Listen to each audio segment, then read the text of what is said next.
Hey guys, it's Cassie and today we're going to be doing a Q&A all about my move to New York. It's been 3 months, can you believe it?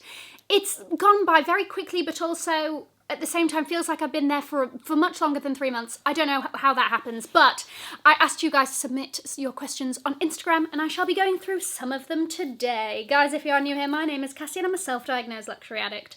I put out videos on Mondays, Wednesdays and Fridays, so if you like luxury fashion, then you're going to love it here. So head down there, subscribe, turn on the bell, become a member of our luxury addicted family. When are we going to rehab? Never. Guys, you ready? Let's go. Quick update on the camera situation. It's trying to bring me down. So, I bought a new camera recently. It's wrong. I need to buy another camera. All of the microphones have been failing on me. Bear with me on the focusing and all of that. It's all wrong.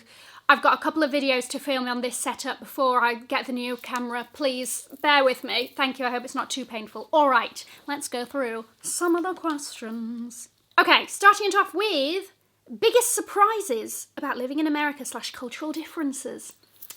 Excellent question. I'd probably say the biggest one is the tipping culture, because we just don't really have that in the UK. It's built into to your meal or whatever.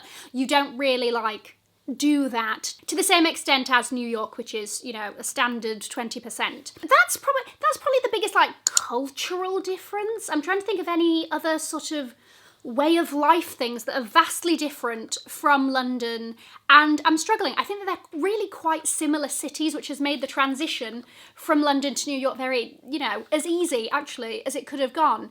Right, this next one killed me. Thoughts on rats. They are out living their best thriving lives in New York, aren't they? Here's the thing, I enjoyed Ratatouille, thankfully, because if I didn't, I think I'd be in a much worse place. No, I am not really. Do I love a rat? Not particularly. Do they, if I see one, would it ruin my day? No, I'm not particularly scared of them or anything like that. Which is good, because I've seen quite a number of them. And I was outdoor dining, living my best life, having a little bit of, I believe it was seafood actually. Next thing you know, a rat running across, disturbing everybody's meals. People were jumping on their chairs and all of that. And I feel like it's just a trial and tribulation of the city that everybody succumbs to. They're sizable as well. That's a sizable rat. Okay, what do you miss the most about London? Aside from the people, because obviously those are the what you're going to miss the most. Oh, how I took the tube for granted. I have taken the subway 2 or 3 times the whole 3 months that I've been in New York. I've used the subway a number of times visiting on holiday, but this time when I moved, a lot of people said sort of avoid at all costs because of safety aspects mainly. And I know that there are people who use the subway every day to go to work and have never had an issue, right? But generally, to be honest with you, I've preferred walking, or let me tell you, New York bus, underrated. I've had a wonderful experience. Clean, it's got USB plugs. Time of my life. Anyway, few times that I have been on the subway, bearing in mind I know it's different with each station and things like that, and from my experience and the ones I've used, you've got to mentally prepare yourself to be there. It's just not the same experience as the tube. Incomparable, truly. So I do miss the tube. Do you ever regret moving even just a single bit since you arrived? No. Everything that's happened throughout the move has happened in the best way it could have, truly. First thing that I thought that would really sort of bring me down is homesick.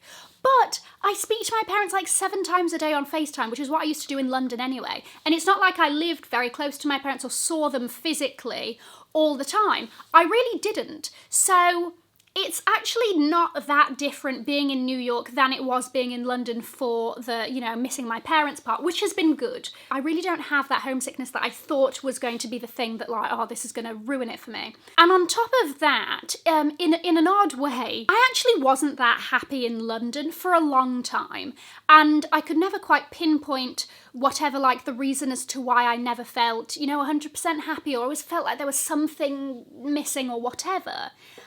And I have been the happiest I've been in recent memory in New York. And I know that, this is just the beginning and, maybe after my first winter I might feel differently, blah, blah, blah. But I'm grateful for that, I'm happy for that, I'm enjoying the time being there. Let's see what happens, taking it day by day, but thus far, I've not regretted, we've both not regretted it at all. Are you still happy you chose to rent in Manhattan? Yes. Initially, we were sort of both looking at different areas. We even considered like a New Jersey situation. But then both of us really were like, do you want to know what? We don't know how long we're moving out to New York / the US for. And we'd both quite like to have the experience of like lived in Manhattan ticked off. I don't know if it's from the movies or the TV shows. I don't know if it's Sex and the City weaseling itself into my mind, whatever it is. Both of us were like, oh yeah, we'd love to experience like living in the Big Apple at the core by the pips. It's been very convenient. We're really happy where we are. We kind of like how easy it is to get into the thick of it, but it also feels quite quiet and residential around us. Okay, so there are 2 questions here. What do you enjoy most about New York? / do you find there's a different pace to life between New York and London? And I've bundled these together because it's kind of the same answer. The pace of life is so different between the two. And I kind of did expect that, but not to the extent. London, although life is fast-paced and, you know, people have places to be and, you know, you can't walk slow, blah, blah, blah. New York is just that, shot through the roof. Then again, actually, my entire experience of New York has been whatever London has been on steroids. That is exactly the same with the energy. There's just a level of energy. And I've sort of felt it in myself. It's almost been like, I don't even care that I'm tired enough to, like, rest. Like, I want to be out there, I want to be doing stuff, blah, blah, blah. Whereas I feel London is, you know, high speed, but compared to New York, it's like a little bit more chill. Okay, it's taking its time just a little bit more. It's dragging its feet just that tiny bit slower. But leading into what do I enjoy most about New York, that, again, it's been 3 months, right? That may die down very quickly. Which is more introvert friendly. I enjoy going out, but I don't want to talk to strangers / store employees. London. New York, people will randomly talk to you, which again I've enjoyed. I don't know why. It feels like you're living in a film. And somebody told me this, and it's actually spot on. Everybody in New York looks like they're a character in a TV show or a movie. Exactly that. Do you have more work opportunities? Yes. And that has shocked me. I sort of knew that I wouldn't be, moving there wouldn't be to my detriment. I thought that, you know, I'd be getting the same amount of work, but hopefully more. But in the 3 months that I've been in New York, I have had so many more, like over double the amount of opportunities that I have in the first 6 months of this year being in London. Like, it's just crazy to me. And I don't know if it's because New York or US brands are more used to working with digital talent and the UK, or there's more of them, but maybe I'm just not big enough for the UK, you know, brands that work a lot with digital talent and all of that. I don't know, I can't pinpoint exactly what it is, but yeah, work-wise, it's been brilliant. What visa are you on? I'm on an O1B visa. Are you going to remain in the US permanently? Don't ask me this, please. I don't know. The answer is I don't know. Could we stay in the US forever? Maybe. Could we move back next year? Yes. Like, I don't know. I don't know what could happen, is going to happen. And to be honest with you, I used to be somebody who, I still am in certain aspects of my life, but I like to know exactly what I'm doing when. I'm a planner, you know I'm a planner. I like to know exactly, right, where we're living, where we're moving, how long are we going to be there for, all of this. And I've had to just succumb to it and just be like, do you want to know what? Life doesn't have to be black and white. It doesn't have to be, you know, you're staying here forever or not. And it's taken a lot for me to come to terms with that. But yeah, I don't know. I have got no idea. Does it really smell like pee? Sometimes it does. I remember when I sort of said that I was moving and everything, there were a few comments that were like, you're gonna hate it. You know, it smells of piss and it's full of trash and all of this. And while, yes, sometimes I'm walking down the streets and I just get a odd little whiff of urine in the nostrils, does it undermine all of the really, like, fabulous, amazing moments of being there? And no, I can put up with a little whiff of urine here and a little pile of trash over there, you know. Okay, do I feel safe in New York or London? This was also something that came up a lot. I feel equally safe in both. I always like to be very vigilant. I like to, you know, have an idea of what's going on around me. And I know that things can happen anywhere London, I've heard people tell people, don't wear nice watches and don't, you know, show all of your flashy jewellery and all of this. And I've never not, bearing in mind I'm not out here sort of dripped out in, you know, 110 carats worth of diamonds and all of that. But I've never not worn any of my things or not felt as though I can because of safety reasons in London. And I've just carried on living as I've been living in New York. And I've personally not felt unsafe in any situations I've been in. Could that change? Maybe. I haven't been in all the situations yet. If I'm going to places I've been before, I know what I'm doing, I know how to get there, I know the way to get there that I feel most safest. If I'm going somewhere new, I'm either with friends or with Nee, and then that makes me feel more safe, well, you know, so far I'm feeling equally as safe in both. Okay, why did you leave London and why did you decide to move to New York City? Okay.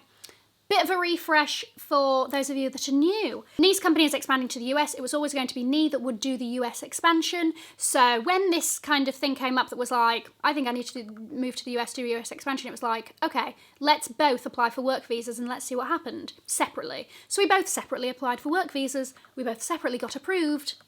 We're off. We were sort of deciding between LA and New York, and then the time difference was a big part of it that we ended up deciding on New York. What food do you miss most from London? Oh, I haven't found, and this isn't saying that it doesn't exist, but I haven't found good Indian food around me yet, so I'm struggling in that respect. So I miss that, and I miss Flatiron. I miss Flatiron. And I know that there's something called skirt steak in New York, which is meant to be similar, but I don't know. You can't replicate that experience. You seem to be thriving more in New York than London and more sociable. True. Yes, but I'm definitely more sociable in New York than I was in London. London, I would only leave the house if I needed to shop, or see a friend sort of once a month. But I went into this move knowing that I had to be more sociable if I wanted to live a life different to the life that I was living in London. And maybe also that led into, as I was talking earlier, that I wasn't, you know, particularly the happiest in London. Maybe that was part of it. So I knew that I had to, you know, like say yes to things, go to events, meet friends, be open to making new friends and all of that, which, I mean, I'm loving it. And I am still very much an introvert in that on the weekends I will not leave. That is my time to recharge. I don't want to see anyone. I don't want to do anything. I just want to be on the sofa with Nee watching TV shows. There we go. I still need my recharge in order to express myself in social situations. How are people in New York? Are they more rude or more friendly compared to London? I think they're more friendly compared to London, but that's mainly just because they'll talk to you. Yeah, definitely more friendly than London. London, we all like to keep to ourselves, whereas in New York, people are much more friendly. Also, people are much more compliment giving. Like, I was just on the street and a random guy was like walking home from work and he was like, I like your heels. And I was like, thank you so much. Little things like that is just really nice. I think people are just more open in just saying how they feel, you know? Hopefully in positive situations. Besides the apartment, is it way more expensive? Yes. That really shocked me. That was a big thing because I knew that, you know, the rent was high and whatever, but it's just these odd little day-to-day things. I'm like, how are you that price? And bear in mind, it's only been 3 months. So I'm still kind of shopping around for things, figuring out where is the best place to get, you know, groceries and whatever. I do love a Trader Joe's, but there's not enough of them and I have to get an Uber there and back. But it's even little things like spices. I went to go get some cinnamon from somewhere close to us. I was like, why are you $10? Please, pray tell. Ubers are at the very, I don't think I've had an Uber that was less than $20. You simply, by stepping foot outside of the house, $100 charged. Ow. I don't understand it. It is very expensive. And I thought, I'm coming from London, one of the most expensive cities in the world. How different can it be? Double. That's how different it can be. Okay, how does the fashion in London compare to fashion in New York? So, you know how I said earlier, New York, everything is just more bold and intense? Exactly that. London's fashion is much more subdued, generally. Whereas in New York, you will see more just oh my gosh, she sodding turned out to look head to toe, and it's a Tuesday afternoon. Like, but I'm going to do a video on trend differences between the two because I think it's fascinating. Okay, top 3 places to eat when visiting New York. These are my faves at the moment. Kazunori. Oh my gosh, the hand rolls are exceptional. Oh my gosh, my mouth is watering thinking about them now. Yes. Oh, I love it. No, Don Antonio's pizza. Best pizza. I'm not talking New York pizza. That, like, thin New York pizza, that is not that style of pizza. Oh, phenomenal. It's fantastic. And then the third. The boil, seafood boil. But that depends on where you're coming from, because if you're coming from the south, that seafood boil is going to be absolutely nothing from, you know, based on what you're up to. But if you're not, the boil. What do I miss about the UK? Yes, British humour is a big part of it. Every time I make a joke, I'm not entirely sure how it's going to land. But also just like, this is going to sound very odd, but just like British meme culture, or the way British people react to certain situations. Gogglebox. Like, that entire thing as a concept. So that, I miss those kind of, like, very British mannerisms. Okay, for luxury shopping, is New York or London better? I would actually say that they're quite similar. I think they both have very good levels of stock. What luxury brands / items are cheaper in New York versus London and vice versa? Love your content. Thank you very much. I believe in the rule that is, the closer to the home country, the cheaper.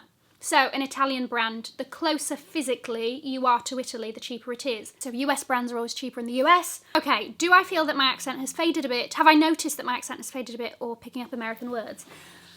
I should hope that my accent has not faded. First of all, it's been 3 months. Second of all, I'm very happy with my accent. I've got no plans on changing that.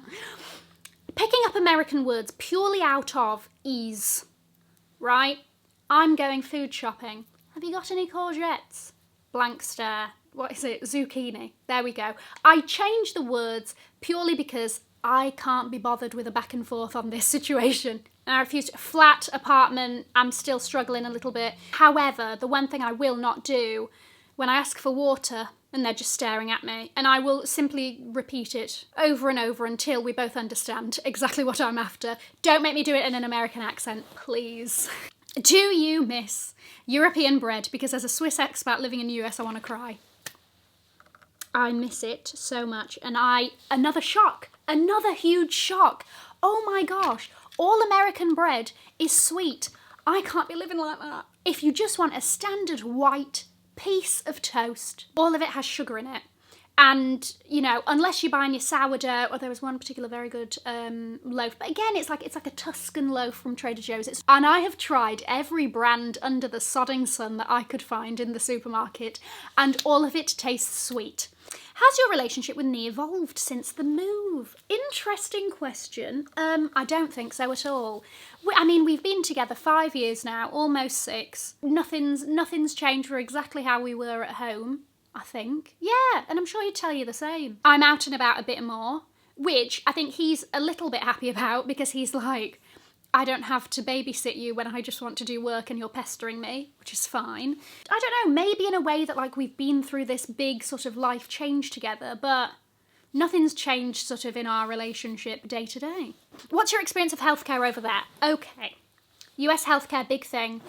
I pay for my own healthcare, right? So I pay X amount a month. My only experience has been, I just recently went to my first doctor's appointment and I had some blood tests done. That is my experience thus far. But based on that, I will say, and I think it's going to depend on your doctor and your hospital that they're linked to and everything, but I have an app.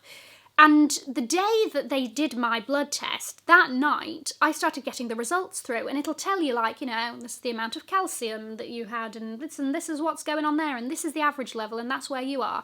And aside from the fact that I've got no idea what it means, I was like, I mean, I don't really have anything to compare to in the UK. I mean, but she was great, she was nice, I chose her, I went online, I decided who I wanted, and who took my insurance, and I went with her, and I liked her.